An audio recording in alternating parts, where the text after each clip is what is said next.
Hello, today we will be discussing regarding the routes of drug administration in a mind map format. Now, what is a mind map format? This is a very novel and an innovative technique of both teaching, learning, and even taking notes. Basically, in this format, you use only important words of the topic and arrange it in the form of branches. As you can briefly see in this presentation over here, and as you see in the subsequent discussions. This will immensely help you in writing of the notes and reading, remembering, and reproducing the information in a short span of time, which will benefit you during your examinations to pass and score good marks. So, coming to our topic of discussion, today we will be discussing regarding the routes of administration. In that, we'll discuss about the important factors that will determine the routes of drug administration, how they are given. These will include the local route as well as the systemic route. Now, coming to the different factors that will affect the route of administration. So, as you can see over here, there is a plus sign over here, which I'll be clicking on, and it will open like a form of a branch of a tree, like this. So, as you can see, I'm not mentioned a lot of text in this matter. So, small important words are mentioned. So, which are the important factors that will determine the route of administration? One is the drug characteristics. What do you mean by that? Different physical factors, chemical factors, the nature of the drug's bioavailability, which will be told later on in subsequent classes, and again another new term, that is first pass metabolism. So how do they affect the or determine the route of drug administration? Suppose, for example, if a drug is in a solid state or a liquid state, you can give this drug orally. Whereas if a drug is in the gaseous state, obviously you cannot give it orally, or you cannot give it by IV route or intravenous route or intramuscular route. A gas has to be given by a respiratory route or by an inhalation route. Similarly, certain chemical factors will determine the route of administration. For example, if a drug has irritant chemical property, obviously you cannot take it orally because it's an irritant to your stomach. Therefore, it has to be given intravenously or IV. Even you cannot give it SC, that is subcutaneously, because it will irritate the subcutaneous tissue and cause some problems. How will the nature of the drug affect the route of administration? Example, drugs which are of proteinaceous nature. If they are given orally, they will be destroyed by the enzymes in the GI tract, making the drug inefficacious or ineffective. For example, insulin, it's a protein. So you cannot give insulin orally. It has to be given parenterally, either in the form of an intravenous route or maybe sometimes, but more frequently rather, subcutaneous route. The bioavailability is the amount of drug available in the systemic circulation after its oral route, okay, which is a percentage which reaches the systemic circulation after giving the drug orally. So if a drug has a poor bioavailability or BA, it cannot be given orally because it will be destroyed in the stomach, it will be destroyed in the intestines, it will be destroyed in the liver. So only a small fraction of this drug will reach the systemic circulation to have a proper effect. So the effect will not be there because a small fraction will reach the systemic circulation.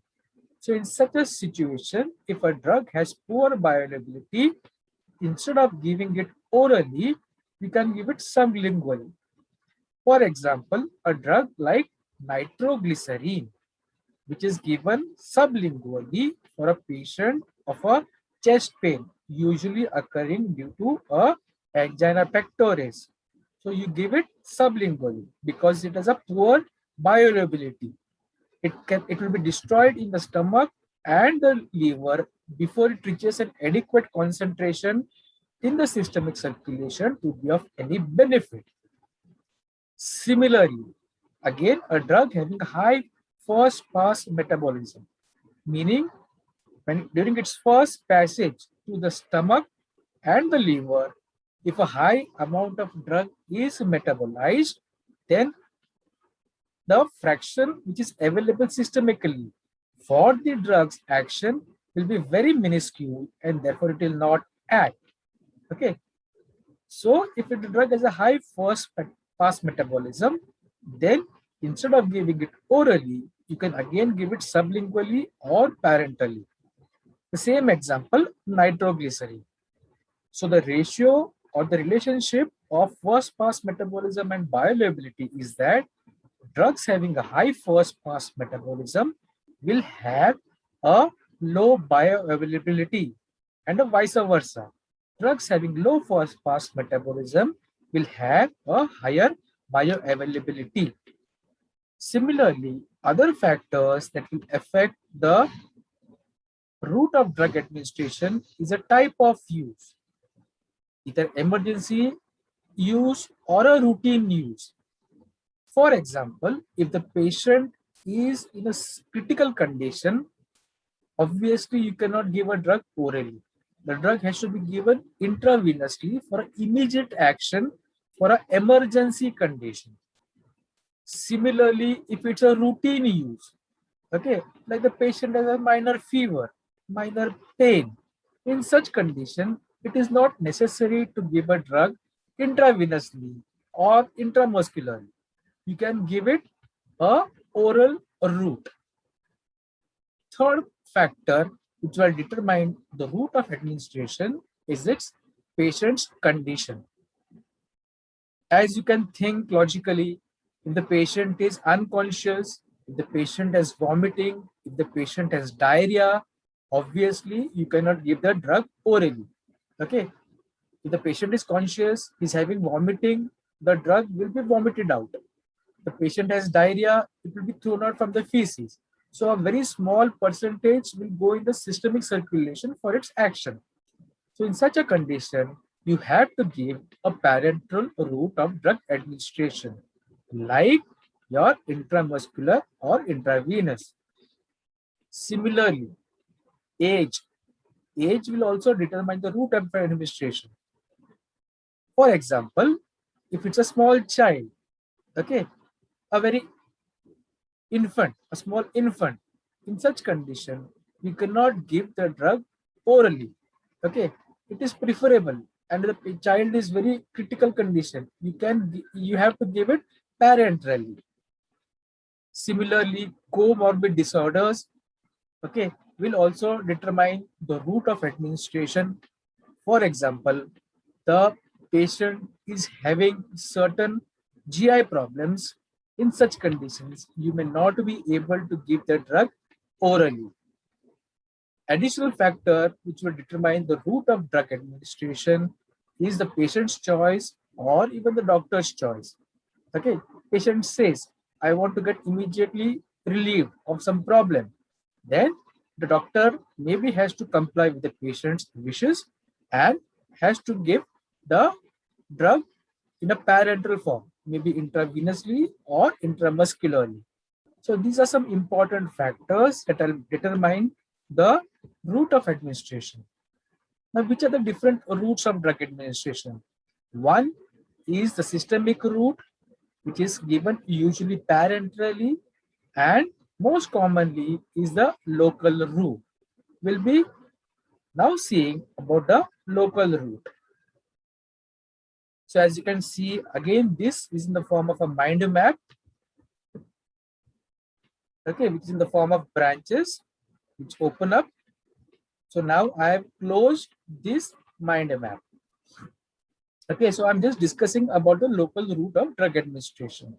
As you know, it is one of the simplest route of drug administration, and the drug is given at the site of desired action. Wherever the local problem is there, you can give the drug in that local area for the desired action. It has minimal side effects because it usually doesn't reach the systemic circulation, or it doesn't go in different parts of the body. It has very less side effects as compared to that of the systemic route of drug administration.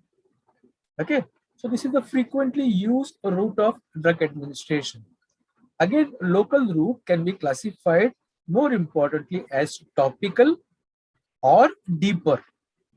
Topical means the drug is applied to either the skin or mucous membrane for local action. The drug is applied. Okay.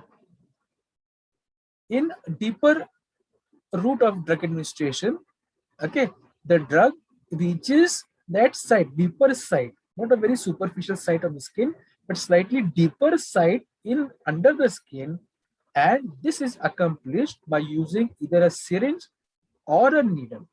For example, infiltration of a local anesthesia. You don't just apply it on the skin generally, but you have to infiltrate the skin. You have to penetrate the skin, go to a deeper area, and that area will be anesthetized. So that is a deeper local route. Now coming to the important topical routes of drug administration, I will open up the branch. Again, as can be seen over here, they can be either, drug can be applied topically either on the oral cavity or in the GI tract, the rectum and the anal canal, on the ear, nose and eye. It can be applied topically on the bronchi, topically on the vagina, or topically on the urethra. Let's just see this different examples. For example, drug is applied topically on the oral cavity. Example is a drug called as clotrimazole, sorry, okay, which is an antifungal agent which is given in the form of a troche, okay, for oral conditions like candidiasis. As you can see over here, the patient has a fungal infection called as a candida infection, which is also called as an oral thrush. Okay, so in such condition, a troche, okay, is a tablet which is just applied topically on the tongue for this problem called as oral candidiasis. So it is a topical application of a drug. It is not taken orally. It is applied topically on the oral cavity. Okay. Second is drug given for a topical application on the GI tract. Means here the drug is not meant to be absorbed from the GI tract, but it is meant to be present on the surface of a GI tract. So for example, a non-absorbable tablet like neomycin, which is an antibiotic, as we'll be discussing in the chemotherapy section. But here, just to remember, neomycin is a topical antibiotic which is taken orally. The action is meant to be on the GI tract surface. It is not meant to go inside the systemic circulation through the GI tract, but the action is meant to be present on the surface of the GI tract. So this antibiotic powder, if it is taken orally through the mouth, will reach the GI tract and will cause sterilization of the gastrointestinal tract, which is required before surgery. Otherwise, the patient will get here some infection because of the bacteria present in the surface of the commensal bacteria on the surface of the GI tract. So this is a topical application of neomycin on the GI tract. Now, topical application on the rectum and anal canal. Here, generally a liquid drug is administered in the rectum, and it has a specific terminology.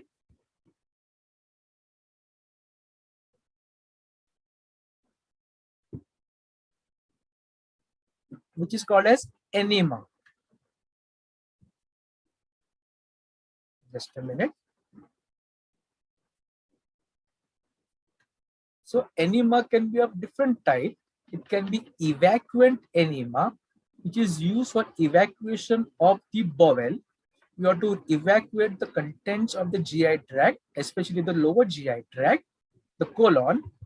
So here you give a soap water enema like this. So this is the way enema is given rectally.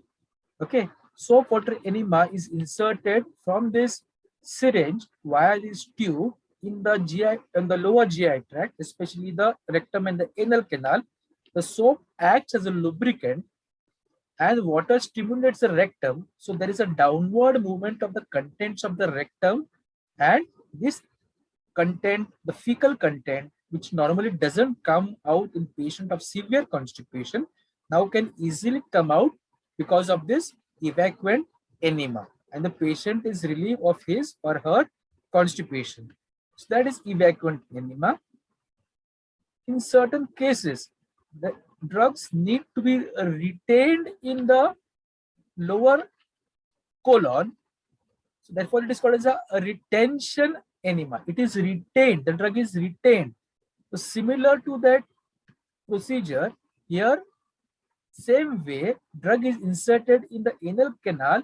It goes slightly higher up in the lower descending colon, and it is beneficial in certain cases of this ulcerative colitis, where there are ulcers and inflammation of the colon. Okay, so in such cases, corticosteroids, okay, like methylprednisolone, is inserted in the anus, in the rectum. The drug will be retained over there and will have a local effect to reduce the inflammation and the ulcers in this patient of ulcerative colitis. Another way of rectal administration of drugs is in the form of suppository. Okay, again suppository. In suppository, the drug is inserted in the rectum. For example, bisacodyl.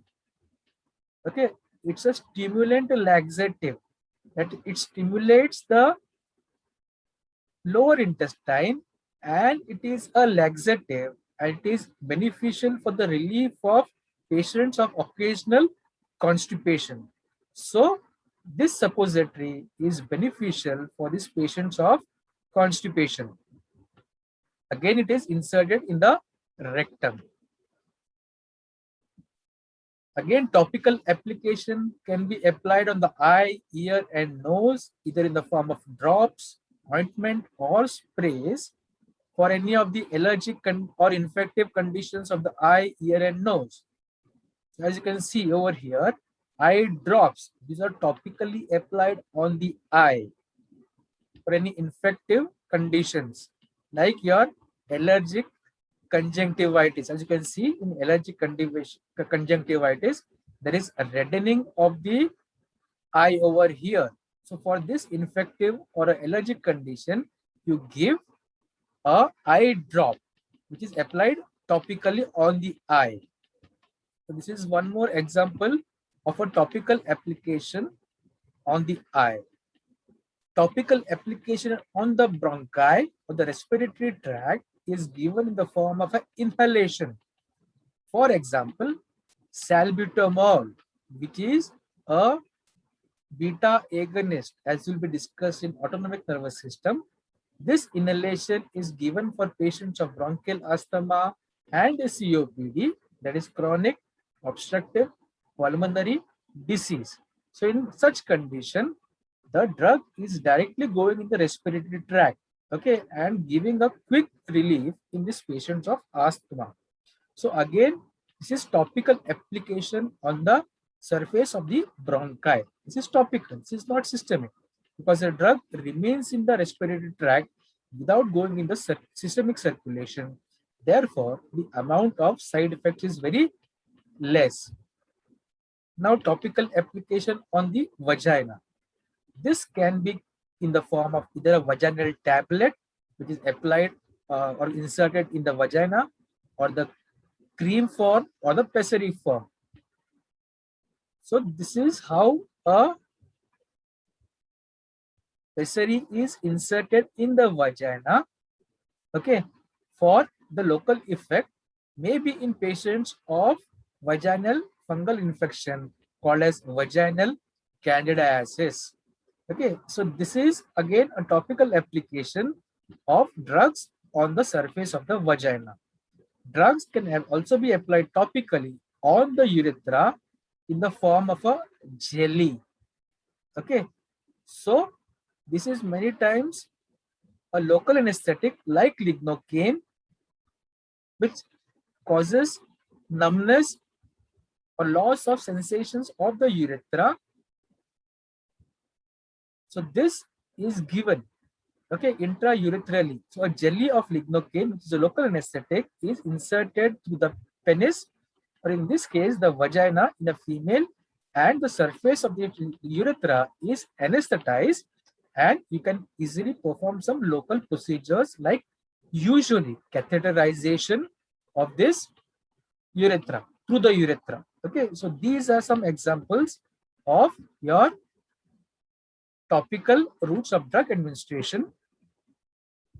As I told you that time, again, a local route could also include a deeper route where you have to infiltrate the skin. Okay, so infiltration of a local anesthetic before any dental surgery, as you can see over here, is an example of inserting a drug to the deeper areas. But this is a local action. Okay, it is not superficial, but it is deeper. But it is meant for local action. So these are some examples of drugs administered by local route. In the next discussion, we will do about the systemic routes of drug administration. Thank you for now.